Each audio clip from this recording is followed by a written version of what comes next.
The state we're in the moment, the state we're in any moment, powerfully impacts the meaning we associate to something. The state we're in the moment powerfully impacts the meaning that we associate to something or that we assign to something.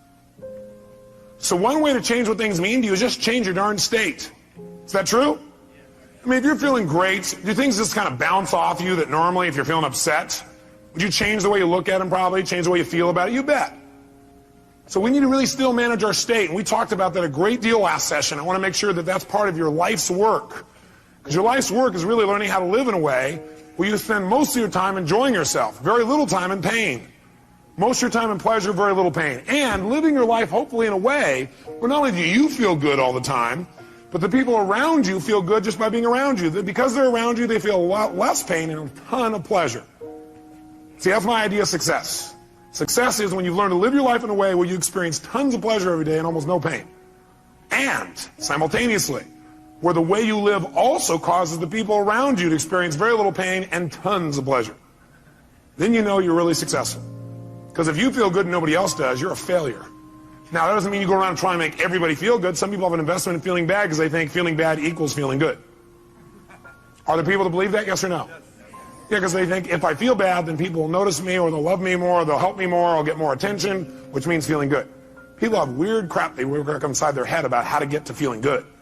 Some people think I'm going to feel good when I make $1 billion. Some people are like, when I have this, this, and this, when I get married, have these many children, this and this, then I'll feel good. Some people have, well, I'll feel good if I feel bad, because then people notice me and make me feel good. Or you could just like choose to feel good. Which one do you think might be a more intelligent approach? Because who's in control there? You are. You don't have to worry about the environment. And by the way, when you're feeling good, it tends to make you want to feel even better. It makes you share good feelings with other people, which makes them feel good, which makes them reciprocate usually. Not always, but usually. Kind of nice. So the bottom line is we got to manage our state still. And as a reminder, as far as that's concerned, changing state means change the meaning. And the way you can do it is either by changing your what? Anybody remember from last session? Change your what? Change your what? Change your physiology. Physiology, again, means the way you move, the way you breathe, your facial expressions, your gestures. The way you use your body determines the way you feel. You got to remember that for the rest of your life. If you're not feeling the way you want to feel, first thing you can do is just change the way you're moving. Emotion is created by what? Motion. Emotion is created by motion. You have 50 muscles in your face. A slight change in any of these muscles will radically change the way you feel. Remember we did this last time, I think. What I'd like you to do right now, real quick, is create some tension in your body, some tension, then put a big, huge smile on your face while you're doing it and notice how it feels. How many feel somewhat excited when you feel this? Let me see your hands. You know why? Excitement has tension in it. The only difference is you send a different biochemistry into your body. You fire off different biochemicals when you make a smile. Physically, it changes. You want to get depressed? What do? Drop your shoulders, look down, breathe shallow, drool. Right? Change the way you move. Some people have limited emotions because they have limited motion. They're trying to express their feelings and they go, I have something important I want to share with you. Hear me. Feel me. I am man. Feel this? Versus, listen to me. Come on, let's make this happen. Let's do this. Do you understand what I'm talking about here? The more emotion you have, the more emotion you have. And there's certain emotions you're not feeling because you're not making certain movements happen in your face. You want to change that. You want to go for more. See, did I mention to you last time, did we talk about how certain people who live together for a long time begin to look like each other? Did I mention it? Do you remember why? Because in order to be in rapport, we like people who are like us. So we mirror back similar facial expressions. We do it enough, and we literally mold our muscles to be in that way. And we use those kinds of emotions on an ongoing basis. A lot of people look like their dog. I don't have the explanation for that one. I don't know if they're mirroring in that case, right? Maybe they're trying to pick somebody like it, right? But see, the thing we got to realize is we got to control our physiology. So throughout this day, as last time, I want you to remember to live at level 10. You remember what that means? Living at level 10 means what you got to do is ask yourself on a scale from 0 to 10, where's my level of energy? 0 is dead, 10 is unstoppable. Which level is going to allow you to get more out of this weekend? Which one? 10, without a doubt. If nothing else happens from you coming to these fortune programs, but every time you get here, you demand from yourself for 4 days to live at level 10. Do you think you might develop a little stronger emotional muscle, yes or no? And pretty soon what used to be hard to do, like demanding 10, is the way you live. It's easy. It's like you can live that way easy, no problem. And now you go home and you live at that level. Does that impact your patience, yes or no? Does that impact each other in the office, yes or no? Does it impact your home life? Does that impact those ecstasy ideas we had about the relationship at home? Yes. See, if you're level 10 every time with your personal relationship, would that enhance it, yes or no? So how do you determine whether you're at 10 or not? You decide to go there, and the way you decide to go there is you've got to ask yourself on a regular basis, where am I? See, I found the more you measure something, the better it gets. But if you don't measure it, you're not going to do well. If you set a goal on New Year's Eve, and then you check next New Year's, you're in trouble. Because you had one correction. It was at the end of the year, and it was too late. Once a month, you got a better chance. Once a week, you can really have it. Once a day, you won't have a bad year, you won't have a bad month. The worst you have is a bad day. The more we measure, the better we get. So what we've got to do is ask ourselves, where are we on a scale from 0 to 10? Where are you right now on a scale from 0 to 10? Sit right now like you would if you're at level 10. Okay, that's clear, you weren't at 10 then, isn't it? Come on, sit the way you'd be at level 10. I mean, absolutely, totally energized, excited, having fun, being outrageous and playful. Sit the way you'd be sitting right now if you're at level 10. Come on. And most, oh, you're not at 10. Come on. Come on, this is not 10. Let me see 10 here. Come on, even more energy, come on. Most of you would probably have to make some noise or do something with your body to get to level 10. Come on, wake your body up. Come on, come on, come on, come on, come on. Come on, wake your body up. Come on. Come on. Come on. Now, this is level 10. Now, go to level 2. And imagine trying to learn in this pace for the next 3 days. Go back to level 10. Come on, go, go, go, go, go, go, go, go. Come on, come on, come on, come on, come on, come on, come on, come on, come on, come on. Now, I want you to commit you're not going to drop below level 8 for the rest of the weekend. Are you willing to do that? Yes or no? Yes or no? Great. Now, if it's tough to stay at level 10, you want to push yourself to level 20. So just as a reminder, stand up. Remember how we do this? We put ourselves in a yes state. All remember what that means? Good. Then what I want you to do right now is take off your jacket. You have that. Not your blouse, ma'am, just the jacket. Now we're going to put ourselves in that yes state. We're going to put ourselves in that state I talked about last time. Remember I gave you a metaphor the last time we were together, a reminder. I said there's a puddle of water here in front of me, and I'm an old person. I come up to that water, what will I do? No, not just walk around it. I'll walk around it and bitch about it while I walk around it. Okay. But if I'm a kid, how do I deal with a puddle? That's right. Yes. Boom. That's the state we're going in. All those who want to do that for the weekend say aye. If you were in that state and somebody like came along and said, yeah, how do kids deal with that? They go, yeah. Would that be a healthier response than going, it's okay? I'm looking for new ways to hiss and get this person. Would that be more healthy, yes or no? Sure, it's more playful, it's more outrageous. Next time somebody is real bitchy, just get real bitchy back. We'll do it funny. Will that break their pattern? Yeah, you might piss them off even more. Well, at least we're moving them in some direction. So when I say now, what you're going to do is you're going to wake your body up like a little kid again. You're going to scream, wait. You're going to scream and yell and be totally outrageous like a kid. If you weren't here before, you'll catch on quick. Then, at the peak of our being totally bizarre, weird, outrageous, playful, seductive, fun, adventurous, and outrageous again, what we're going to do at the peak of that is we're going to go and we're going to clap our hands and say the word yes right at that moment. And when you clap your hands and say yes at that moment, your job is to create more energy, more excitement, more outrageousness than the moment before. We'll do it faster and faster. At the end, we'll do the will clap. But what I want you to do is go to level 20 on this. On a scale from 0 to 10, you're going to go to level 20. You go, that's impossible. That's why we're going to do it. Because also, once you've been to level 20, level 10 feels like you're relaxing by contrast. Okay, first let's just say, try the word yes strongly. Notice how it feels again. Ready? Yes! Say it again stronger. Yes! Oh, even stronger. Yes! One more time. Yes! That feel pretty good? Yes! Okay, good. Now, let's put it all together. Be a little kid again, be outrageous, create some energy. Come on.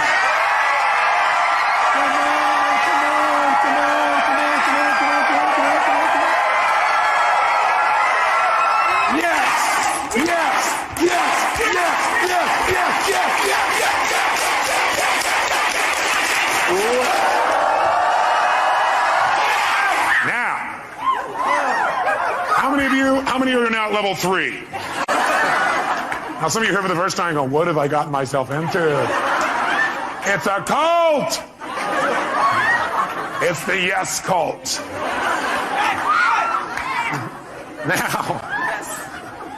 Now, how do you get a muscle? You push yourself beyond what's comfortable and you do it consistently. And that creates growth. So we're going to do it again. You go, I barely survived the first one. Let's try it again. Ready? Wake your body up. You outrageous. Come on.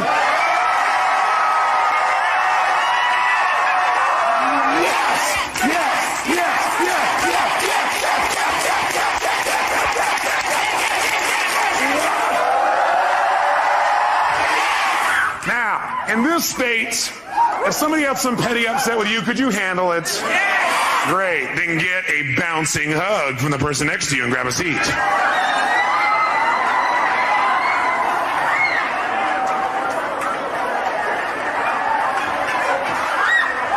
And grab a seat. All right.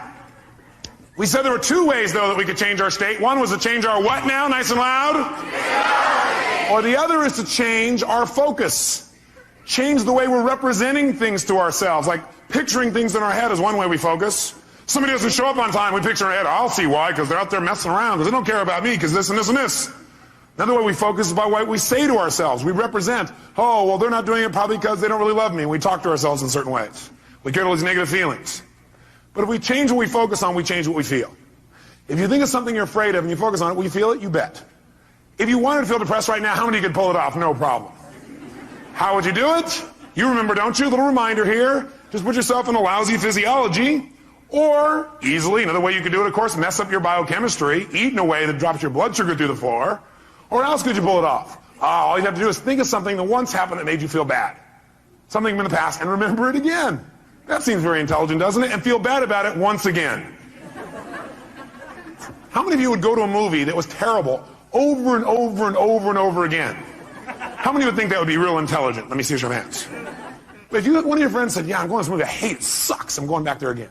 You go, how many times have you been to this movie? About 4,000. What would you probably ask them? Why would you go back there? Well, because I have to. Would you believe them? I don't believe you either when you tell me that. But I always believe in you because I know you know better. You don't need to go to those movies anymore. They're a bunch of myths anyway, made by poor directors. Lousy writers, lousy producers. You're a better producer, director, and writer now. You're probably even a better actor or actress. So why not create it the way you want it instead of seeing the same old movies over and over again? Most producers I know don't sit and watch their worst movies over and over and over again and feel bad about them again. What most of them do is they go, that was part of my learning experience. Time to move on. How else could you feel bad, by the way? You could do it currently, couldn't you? All you have to do is think of something you think you've lost that maybe hasn't even happened. Right? Or think of something that you want but you're not getting right now and feel bad about it. Or you could think of something that hasn't even happened yet and feel bad about it in advance. Couldn't you do that? Like, oh my God, and focus on what if this happens? Oh God, it feels terrible, oh gosh. Remember, a coward dies 1,000 deaths. A courageous man or woman only once. Because a coward runs it through the head about 8 million times and feels like they're dying 8 billion times. If you have any faith, any courage, then if it really ever does happen, you'll just deal with it once. You feel the pain only one time instead of stacked over and over and over and over again. If you want to feel good, could you do that? Sure. Would a producer go back to some of their best movies and see them again, do you think? Yes or no? Would they even share some of those movies with their friends? You know what some people do? Some people actually take the worst movies of the past and go share them with their friends, their worst movies. Tell them all about all the gory details of it. And the friend goes, yeah, that's really great. Yeah. But see, a real great producer director shows them their current films, shows them some examples of films that are about to come called previews. Previews are rather exciting usually. Or they show them the best films of their past and share those with them so that people get to enjoy more of their life. Maybe even learn something. Who knows? But you could remember something that once happened that was great and feel good about it. You could think of something right now that you could feel great about, or you could think of something that hasn't even happened yet and feel good about it in advance. What determines what you focus on, though, is one thing: the questions you ask yourself. The questions you ask yourself determine what you focus on in that moment. What questions you ask are usually controlled by your beliefs. Because you could ask any question, but unless you do it consciously, you'll just ask the same questions that are in alignment with your old beliefs, your old BS, belief systems. So the bottom line is we've got to ask better questions. And I will tell you the question I want you to learn to ask the next time you get upset with someone, this is the first question I would ask myself if I were you. What else could this mean? What else could this mean? I will know a person is intelligent when I say this and this happened. I started to get upset, then I thought to myself, well, what else could this mean? You know, maybe it doesn't mean what I think it means. Maybe they weren't really being harsh. Maybe what it means is they're stressed. Maybe what I'm hearing from this person about what they said about me is not true. Maybe what it really is a distortion. Not that they mean to distort, but it's a distortion. Maybe what I've heard this person said about me is a deletion. Maybe this person is generalizing. Maybe this person heard it through somebody else. Maybe that person misinterpreted what I said. Maybe this whole thing isn't accurate. Maybe it's accurate, but they're stressed. Maybe I'm just stressed right now. Maybe what this really means is I'm stressed and I need to get more resourceful and be more loving. And I can handle this. Maybe what this means is it's a chance for me to go to the next level. What else could this mean? You're only upset when you've decided on a meaning that creates an upset. So if you're feeling upset, what else could this mean? Because again, how many of you have ever thought something meant something and been upset about it later on and found you were wrong? How many have done this? So wouldn't it be smart as a first step to always ask, what else could this mean? And search for other possibilities. See, with my friends, I always do this. If I care about somebody, I always do this. And what I've learned to do is even with people I didn't so much care about or didn't even know. What else could this mean? See, that makes your whole life open up and expand. See, once you think you know what everything means, you're in deep trouble. Because when you're a kid, you know what happened? You used to have this big giant doorway. But then you became an adult, and you noticed the door. And you started to say, I know how this door works. And you close it a little bit. You said, I know how the world is, and you closed it more. I know the world is, and pretty soon, now you know how the world is. You absolutely know how the world was. See, when you're a kid, you didn't know how the world was. It was just amazing how big the world was. It was amazing how much wonder there was in the world. How much you could learn, how much you could grow, how stimulated you were. You were stimulated by all kinds of things because you didn't know for sure what everything was. You're always curious about what things were. But as an adult, you now know what everything is. And if it doesn't fit in there, it's wrong. We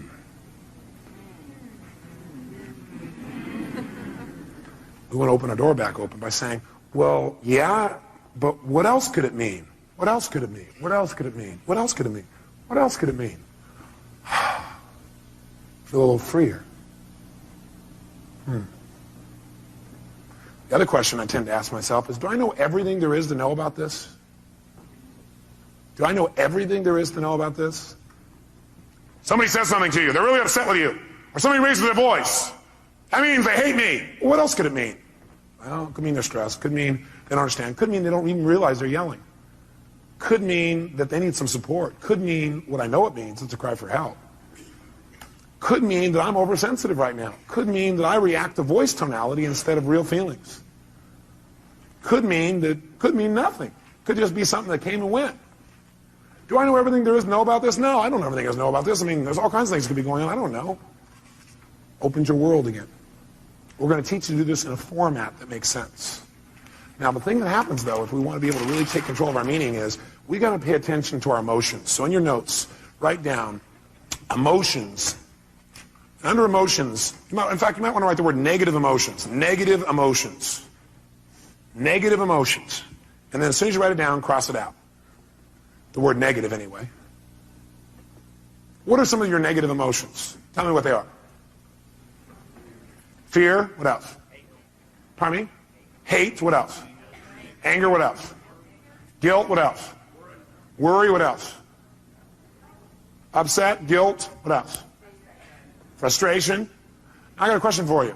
Are they really negative? I'm here to tell you there's no way they're negative. Every emotion you've ever had in your life serves a purpose. The reason it's negative is you've been calling it negative instead of getting the message it's been trying to give you. Every emotion you have, including those you think of as negative, those ones you call negative emotions, I call them emotional messages. I also call them calls to action. All those negative emotions, as you used to label them, are really a call to action. Fear is a call to action. By the way, do you feel that call to action in your body when you're afraid? Yes or no? Does your adrenaline start pumping? Your whole system start gearing up? Emotions are a call to action. And the call to action says one of two things has to happen in that call to action. It's a message. Every emotion is a message. A call to action. And the action of the message it's trying to give you is that you need to change either, number one, your perception of this, or number two, your current actions. Every negative emotion you've ever felt is not negative. Now, you may be overusing them, I'll agree with you. You may be indulging in them, I agree with you. You may not be getting the message from them. What's making it negative is you're not getting the message it's trying to give you.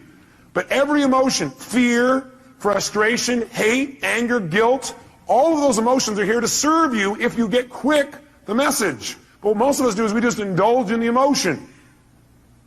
So we never get the message, and that's why it's negative, because it starts screwing up your body, because what it is a signal to act, and you're not acting. That's why you feel sick to your stomach. You're not acting. You just keep on indulging emotion, not hearing the message. So the message is always, you must change something. Negative emotions are saying you got to change something. Either change the way you're perceiving this, change the meaning you link to this, change your perception, change your focus, or change your actions. Change what you're doing because it isn't working. That's why you're having that emotion. Don't make your emotions wrong. Appreciate them. Be grateful for them, but immediately then ask yourself, hey, what's the message that my emotion's trying to give me here? What do I need to change? My perception or my actions? Does this make sense? Yes, no? So then, how do we make use of it? Well, first of all, notice this. How do most of us deal with our emotions? Well, most of us deal with our emotions by suppressing them. In fact, before you write that down, actually, I put over here 4 ways to deal with emotions. 4 ways to deal with emotions. I think the number one way most people deal with their emotions is they try to avoid them. By the way, how effective is that? No. You might do it for a moment or two, but most people, they just try to avoid feeling. Isn't that true? People who don't like to feel negative feelings, they're so afraid of negative feelings, they try not to feel any feelings. Now, if you don't feel any feelings, you really are going to have some pain. Because that's what life is for. Life, part of the juice of life is expressing and feeling. But sometimes people have so much pain, they say, I don't want to feel anything. It never works, because eventually it comes out anyway. And then you feel bad about never having felt bad. You feel bad about the fact you didn't feel good. You have a sense of loss because you didn't feel things. Second way people try and deal with their emotions is they endure them. They're going to grunt it out. I'm going to endure these. I'm going to make it through this. I'll hang on to this. And again, this doesn't work. Now, they may try and disassociate after a while here again, or they may try and suppress the emotion. I'll just endure it. I'll just keep pushing it down, and I'll make it through it. I'll just endure it. That doesn't make it better either.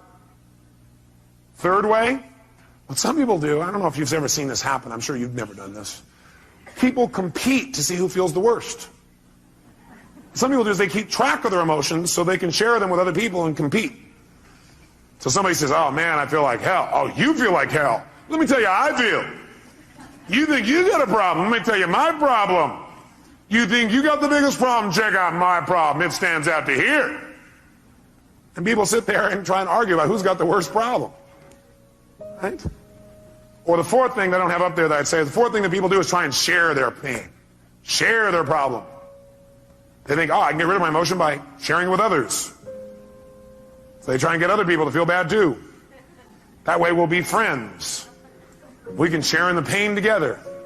We must love each other. Are these very intelligent ways to deal with your emotions, yes or no? No, you don't want to avoid them. You don't want to endure them. You don't want to compete for who's got the biggest and worst emotion. Try and make yours worse than somebody else's. You don't want to share them. Make them feel bad too. What a friend you are. Instead, what you want to do is step 5. Learn from them and utilize them. You want to learn from them and utilize them. Now, in order to learn from them and utilize them, in order to change an emotion, we have to change what something what's to us. Starts with an M. We have to change what something what? Means to us. When we change what something means, we transform our emotion. We have a transformation.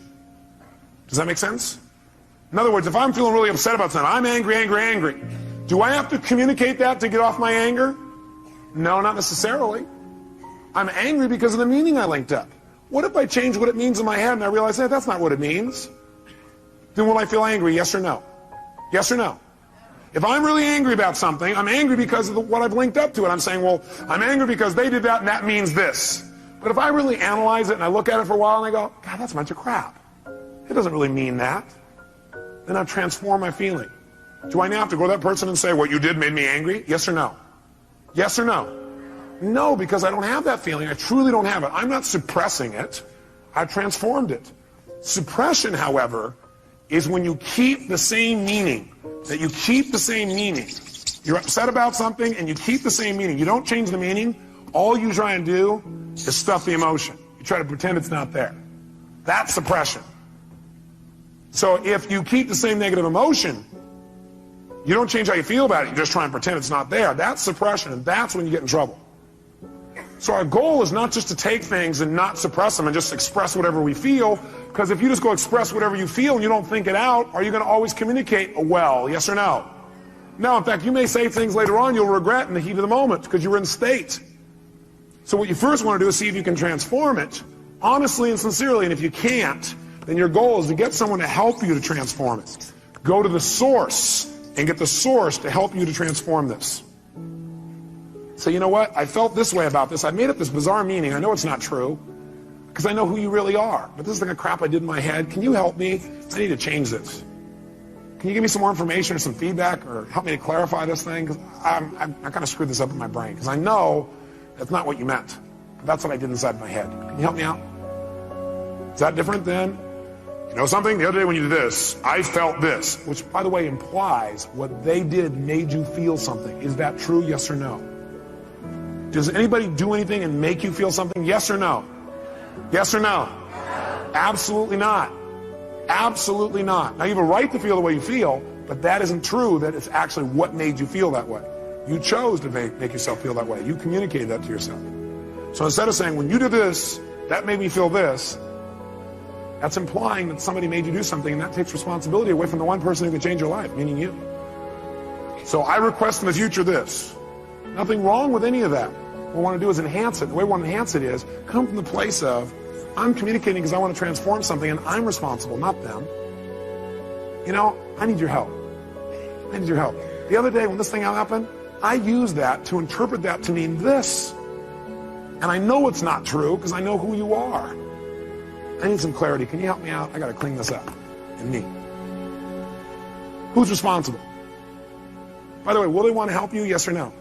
And by the way, what you're really doing here is making clear what you're really doing, which is you're doing a cry for help. Maybe not crying, you're making a request for help instead of crying. Make sense? And people hear this is a request for help. Do we want to help other people? Yes or no? Especially us, we're all in the helping business. That's why we do what we do. That's the bottom line. So we're going to develop a format like this where we don't suppress, but we don't just express. Because you know what happens? If you just go out there and whatever you feel you express, what you really do is you vent. And then you make it right. Or you demand. See, venting and demanding does not make communication better in the long term. How many would agree with me on this? Okay. We want to go to a different level. We want to transform our communication. We want to transform what things mean to us. Now, here's what I want to be able to have you do. I want you to be able to take the emotions that you're experiencing and be able to deal with them quickly. So I want to give you 6 steps to changing or dealing with, not dealing with, but I guess utilizing is the right word. 6 steps to utilizing any emotions you feel that you used to call negative, which now I call emotional messages, or calls to what? Calls to action. Whenever you're feeling a negative emotion, which we're now going to call emotional messages, it's a call to action, and it's saying you need to change something. What do you need to change? One of 2 things. Repeat back. What are they? Change either number 1, your what? No, well, you could change your physiology, but if you are getting feedback right now, you're getting a negative emotion, that negative emotion is a message. It's saying you got to change either your perception or your actions. And your actions could be the way you're using your body or your focus or whatever. Change your perception or your actions. Now here's what happens when you get a negative emotion or now an emotional message. Number 1, you want to identify what the emotion is. So you're starting to feel negative things. You want to identify what is the emotion. Now when you identify the emotion, what the emotion is, like you're really upset. Ask yourself, well, what am I really feeling? Underneath this, you might write down the question, what am I really feeling? What am I really feeling?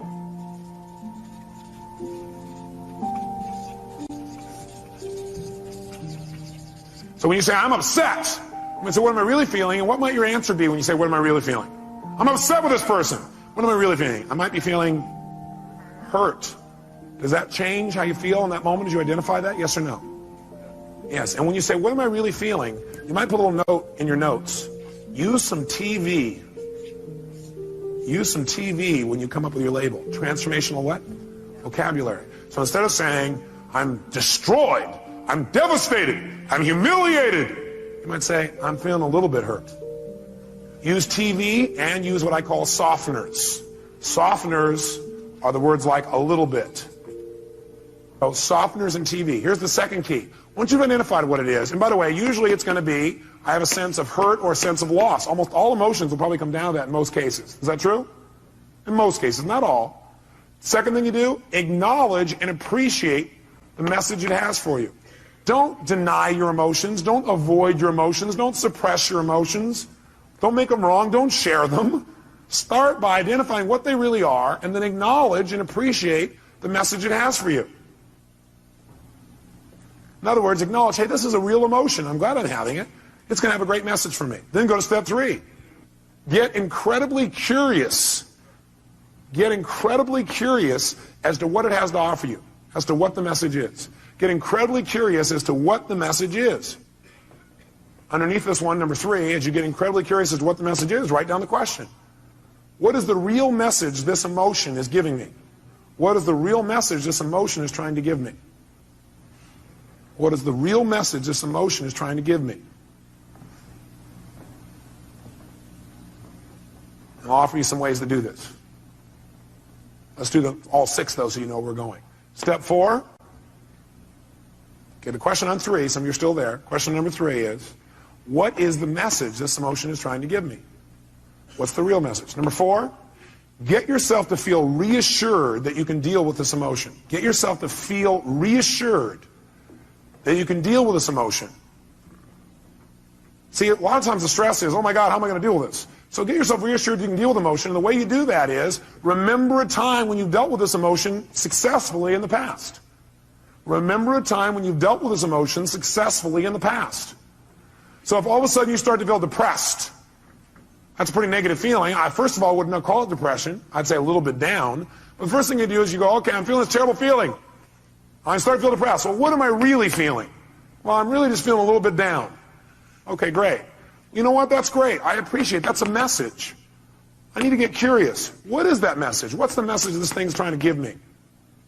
And what depression's message usually is, by the way, is you need to reset your priorities. That you don't feel like you're in control. That you got too many things going at once. You feel out of control when you're depressed. So what you have to do is set some priorities and go do the first one on your list. That's what the message is telling you. You feel out of control. The way to get in control, reset your priorities and go do one thing and complete it. The minute you do, your self-esteem will go right back up. So that's a message.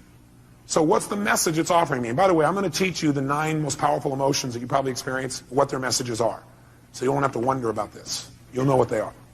Step 4, get yourself to feel reassured by remembering times when you dealt with this in the past. Have you ever felt a little bit down before, or what you used to call depressed? How many have ever felt that way in the past? Let me see your hands. How many have dealt with it? Let me see your hands.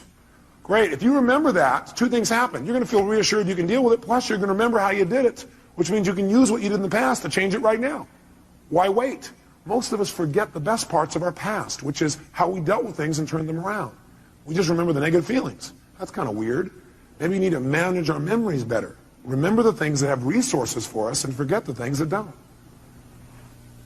Number 5, get certain.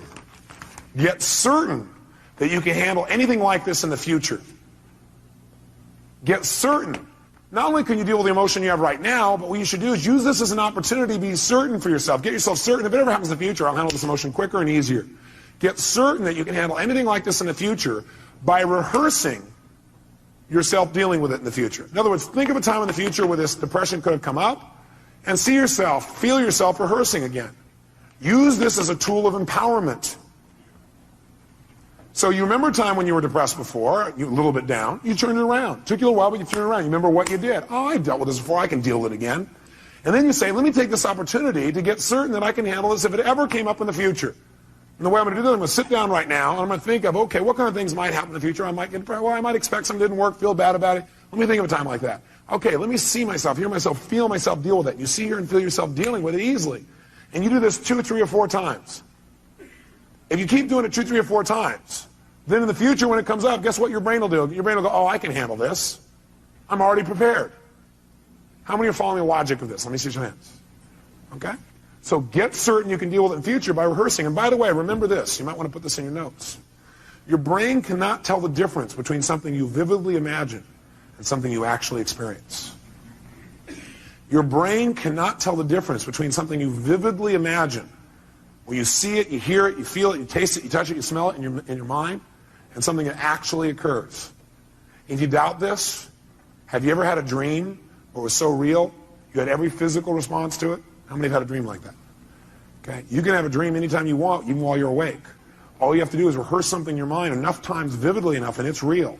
If you over and over again rehearse yourself dealing with emotion easily, then it's real. Next time it comes up, you've already got the programming. You already have the resources to turn it around in a heartbeat. Then this emotional message, it's dealt with for the future, not just for today.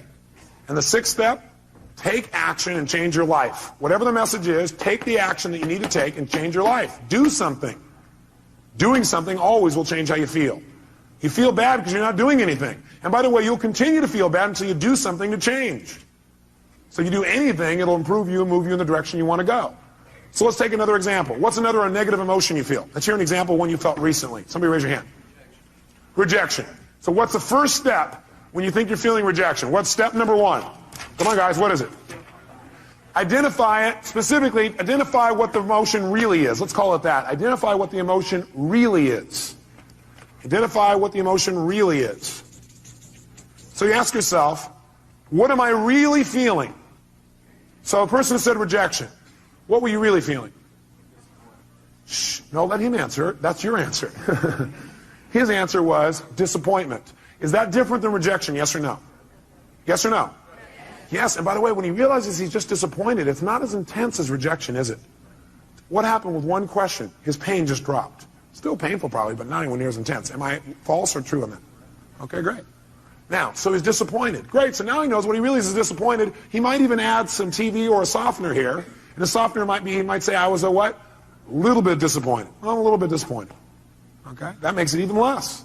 Now what does he do? Number two, does he make himself wrong for feeling that way? Yes or no? Yes or no?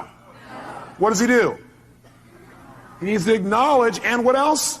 Appreciate the fact that he's getting a very valuable message. And it's a message he needs to change something. He needs to either change his perception about it so he's no longer disappointed, or he needs to change his actions so he doesn't be disappointed now or in the future. Step three, what does he need to do? Get incredibly what? Like a little kid? What? Curious. When we're curious, do we learn things more? Do we learn better when we're curious? You bet. So he needs to get incredibly curious about what this message has to offer him. If you were really curious, what do you think that message really had to offer you?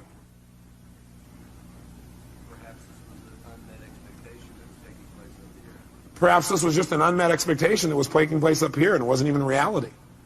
What's happening to his level of emotional intensity right now? How many see that it's dropping? Can you see that? Okay, it's dropping right now. You go, great.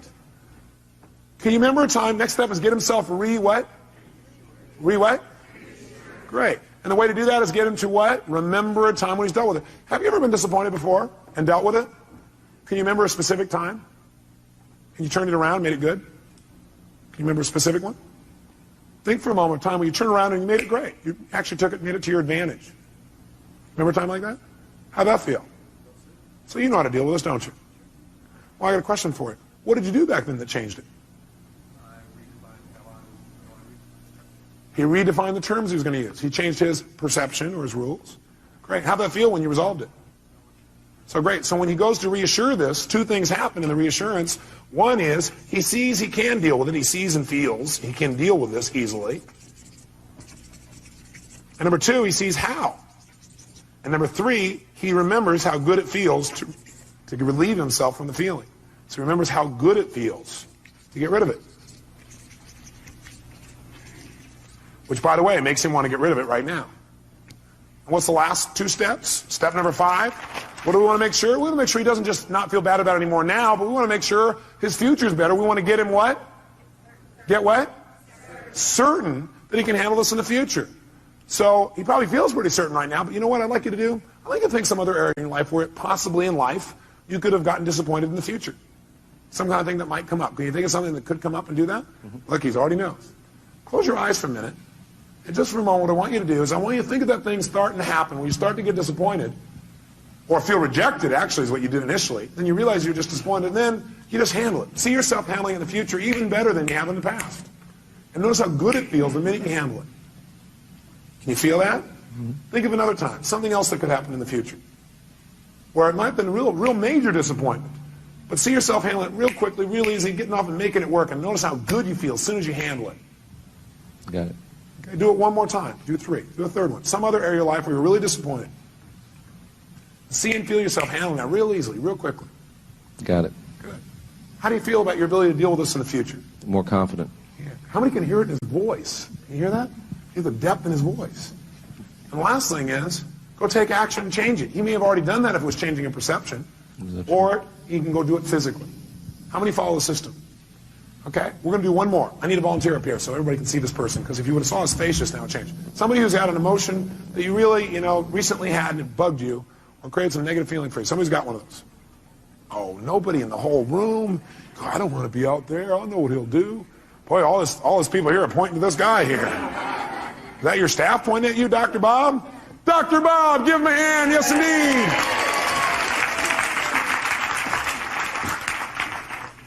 Great. Here you go, sir. He's going to reward you guys for this later. He probably will, actually. That's right. Dr. Bob, what's a negative message, a negative feeling that you've had recently that you'd like to change, you really are committed to changing, but it's been bugging you? Disappointment and rejection. Disappointment and rejection. Well, it seems a lot of that's going around. Must be catchy. It's the rejection virus. People are spreading it. Okay, well, which one would you like to deal with? Or are they tied together?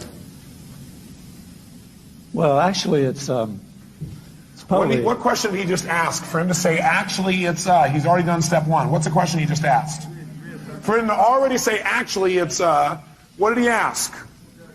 He first of all started to identify what the feeling really was, didn't he? And the question he asked is, what am I really what? Feeling. What are you really feeling? Anger. Anger. What's that really? Well, what that really is I was angry because I felt rejected. Okay. And I was really disappointed about what happened, the circumstance. So what's he done? He's managed to stack his negative emotions one on top of another. And by the way, this is unique to Dr. Bob. Nobody else you know does this, do they? But what are you really feeling? All that stuff, what's behind all that stuff? You just really feel what? Rejected. Rejected. Disappointed. I mean, it was discounted by... Does he look like a computer that keeps running the same program over and over again? He's a reject, disappointed. He's running right back through the thing. Do you feel hurt? Yes, yeah. Do you feel rejected or do you feel hurt? I feel hurt. Do you feel disappointed or do you feel hurt?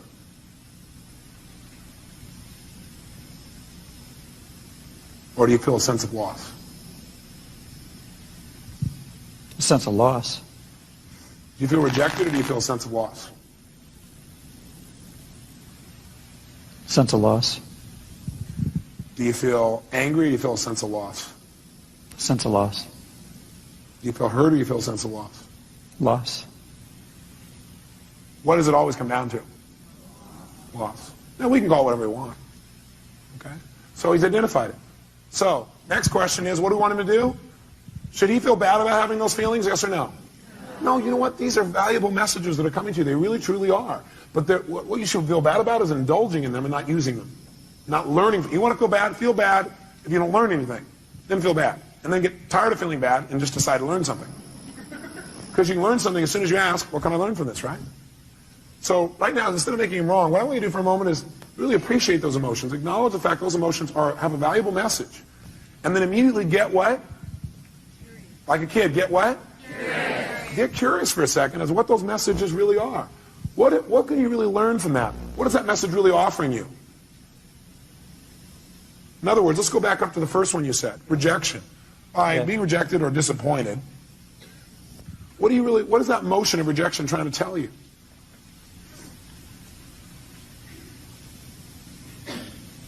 The relationship's important. Love's important.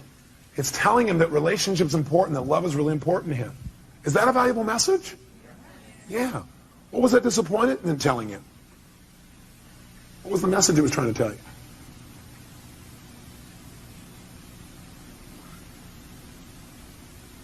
Now, a person may say, I don't know. If you did know and it had a positive message, it's always telling you to change something. Mm-hmm. It's telling you to change your perception about something, or it's telling you to change your actions. So what is that emotion of disappointment telling you? To change what? What do you need to change? How I love. How he loves. Very interesting. In what way do you need to change how you love? How it's communicated, or shown. How it's communicated and shown. Mm-hmm. How do you need to communicate and show your love more effectively? I'm curious. Is that better than feeling rejected, disappointed, and lost?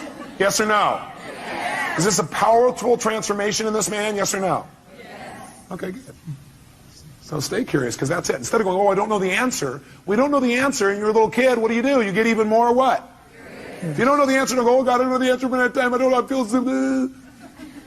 They go, I'm getting more curious. You have plenty of time, because curiosity is valuable. What would you get? Need to be more, I'm confused. Good. Confused means you're about to make a change. Is that true? See, when you know what things mean, you'll just keep doing it the way you've always done it. He was not confused when he went, I'm disappointed, I'm rejected, I'm frustrated. In fact, he kept doing it over and over again because he was not confused. He knew exactly how to do that. Now he's confused. His little brain's going, this little computer program's not working the same way. So, So the question always help him out with is, what do you need to change in order to no longer feel this? You need to change your perception or your actions or both. And what do you need to change about your perceptions? What do you need to change about your actions? You may want to write that down. But go ahead. So my action should be different. I mean, if what I did didn't work, I need to try something else. That's right. So I need to communicate that differently or behave differently. Okay. And how many hear what he just said? Did you understand what he said? He said what it's saying is the way I communicated, the fact I got rejected is a message that love's really important to me and that I need to change the way I'm communicating so I get what I want. Because obviously it didn't work, so I got to change my approach. Is that true? Is that different than I'm not worthwhile as a meaning or they don't love me as a meaning? Yes or no? Huge difference in how he feels. Have you ever felt rejected or disappointed in the past and dealt with it really powerfully or really effectively? Yes. Do you remember a specific time? Yes. Okay, go back to that time. And remember how you dealt with it. And how you turned it around and made it something positive. Okay. How'd that feel, first of all? Great. I had a sense of accomplishment. Yeah, that's right. And how did you do it? I took action. What did you do to take action? How did you do that? What did you do? I started doing things differently. Oh, great. Expressing myself differently. Did it work? Yeah. Mm-hmm. Wow. By the way, what is this doing now? It's teaching his brain, if you do this, you're going to get pleasure. What you used to do gave you what? Pain. The brain is always trying to avoid what? And move towards what? He's teaching his brain right now. He's rewiring his brain a little bit here. Now, by the way, I keep using these computer metaphors, and I see some of you get pained when I do that. And I think it's because you think, oh, do you think I'm just a computer? No, I see you as a spiritual being who also has a filtering system. And that filtering system sometimes you allow to take control and keep you from doing what you do naturally, which is just love and appreciate other people, including yourself. Okay? So we got to deal with both sides. How it is, how we operate unconsciously, as well as who we are. We want to deal with how we operate so we can be more of who we are. Now, I'd like you to think about this for the future. First of all, you feel pretty good about you being able to deal with it right now? Yes. Yeah. And by the way, does he really look like he can deal with it now? Yes or no? So think about the future. I'd like to think of some place in the future where you could have felt rejected or disappointed. Something that could come up that could cause you to feel rejected or disappointed. Okay. Okay? Mm-hmm. Close your eyes if you would, and see yourself using your skills and handling it 10 times better, quicker, more easily, turning it around right away. And feel how good it feels to turn that around. Okay. How does that feel? Feels good. Yeah. Can you do it? Yes. Easily or hard? I can do it. You can do it. Okay, great. So now I want you to do it. That's great. So now I want you to close your eyes. I want you to think of another time when it would come up. Only this time I want you to do it easily. I want you, there are resources inside of yourself you haven't thought of before, and I want you to do it and even enjoy it.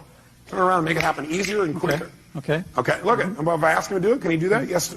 Yes. I'm asking him a better question. It gives him better resources. Okay. Can you see yourself handling it quicker and easier in that one? Yes. How does that feel? Great. How many see the difference and hear it in his voice? Great, let's do one more. Think of something else that could come out in the future where you could have felt rejected or disappointed, but now, heck no, you handle it really easily, real quickly, just like this. Okay. Have you already done it? Mm-hmm. Done. He's getting a little faster at this, isn't he? He's got some experience. How do you feel when you do that? Super. Super. Look at him. Look at his face. Now, if someone were to say, I'm going to reject you now. Thank you very much. Give him a hand. Thank you very much, sir.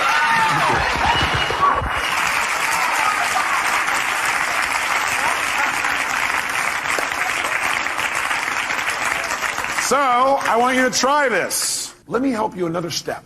Would it be useful instead of you seeing, well, none of you are inside here trying to search around going, what does this emotion mean? I don't know what it means. Let me give you 9 emotions and what they usually mean.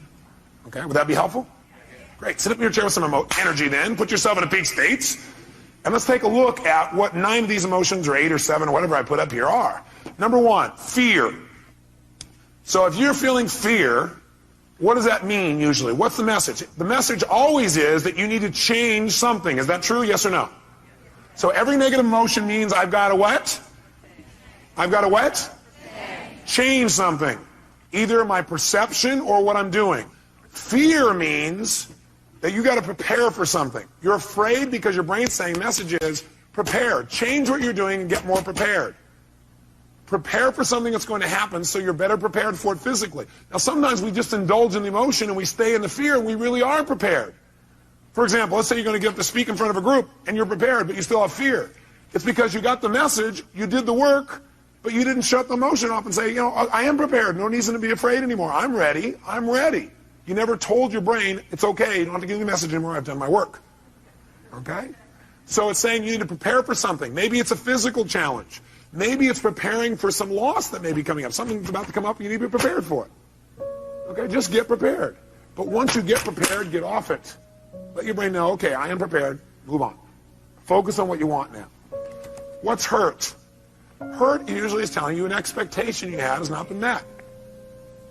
Just telling you, hey, you have this expectation, it's not met. So what should you do when you have an expectation that's not met? You should focus on what you do want now. Write down your notes. Focus on what you do want now.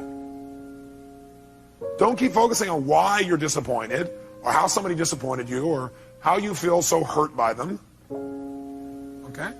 An expectation wasn't met, and you need to change your approach. Focus on it. Or it means you need to change your communication. Hurt means you expected someone to treat you a certain way, and they didn't treat you that way. So you need to change your communication. You need to come to them and say, you know, I need your help. You know, when you communicate that way, in the past, I've interpreted that to mean you didn't care. I know you care because I know how much you love me and I love you. But, you know, could you help me out this way? What does it really mean to you when you do that? And then listen. Say, you know, in the future, I really appreciate it if you do it this way instead. Would that work for you? Would you be willing to do that? Okay, great. Fantastic. It's a message that says you got to communicate your needs better if you're feeling hurt. Hurt means I need to communicate my needs better. Or hurt also means I need to meet someone else's needs. So you feel hurt because you didn't meet their needs. That's why they didn't meet yours. Either you're not meeting their needs or you're not communicating how to have your needs be met. Or you have an expectation, you need to move on. This is not going to work out, so focus on what will.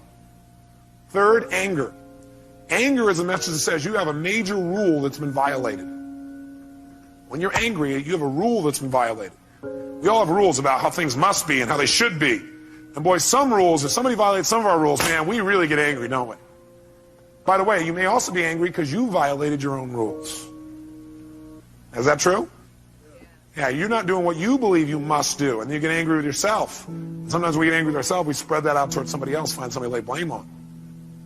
4, frustration. Frustration is a message that what you're doing isn't working, and that you need to what?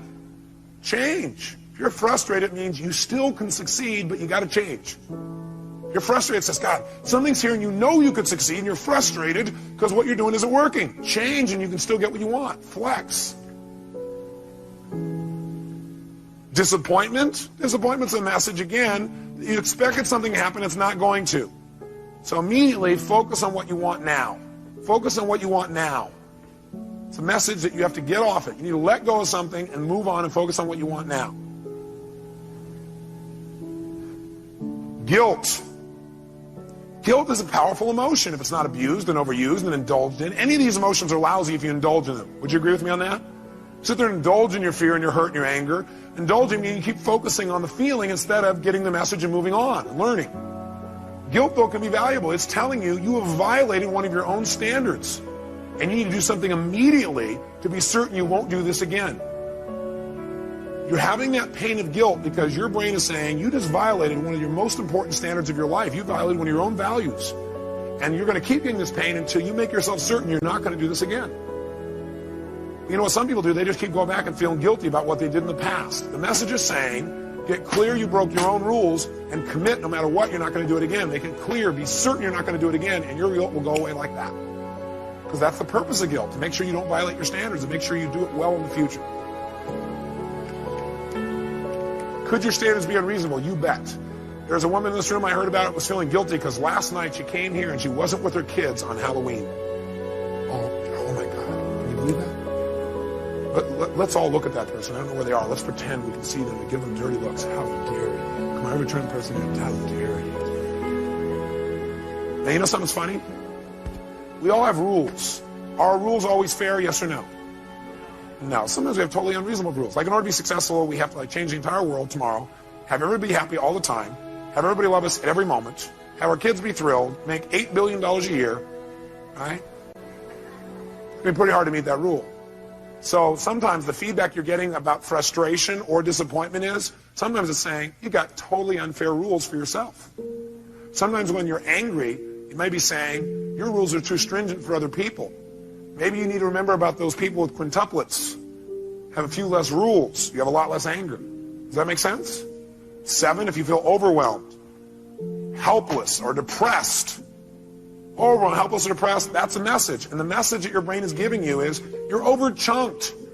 What people usually say is, oh man, there's too much, I gotta change everything in my life. You can't change everything in your life at one time. Do it a step at a time. Where do you start? Where you are. Sit down and reprioritize. Overwhelm or depressed says, sit down and prioritize. That is, just write a list of what's most important for you to do. What could you do right away to start feeling better? What could I do right away to start feeling better? What could I do to take control right away? It won't solve it all. What could you do? Make a list in order. And then go do the first one. Take action. This is saying, overwhelm is saying, you got to stop trying to do everything at once.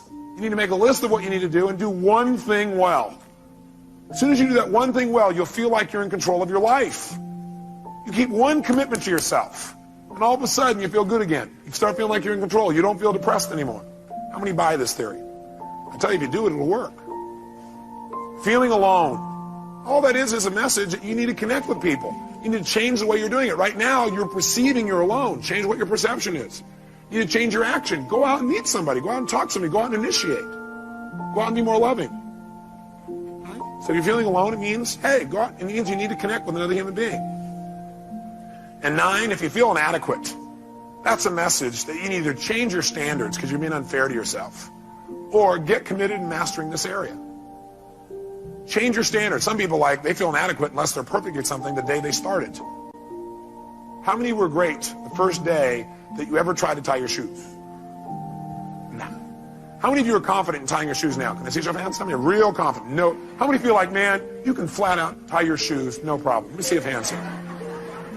No problem. Why? That's right, because you do it all the time. So you do anything you do over and over again, you get good at. If you're feeling inadequate, maybe because your standard is you're trying to be perfect the first time. You're not going to be perfect the first time. How dumb. Okay? Does this list help you? Yes or no?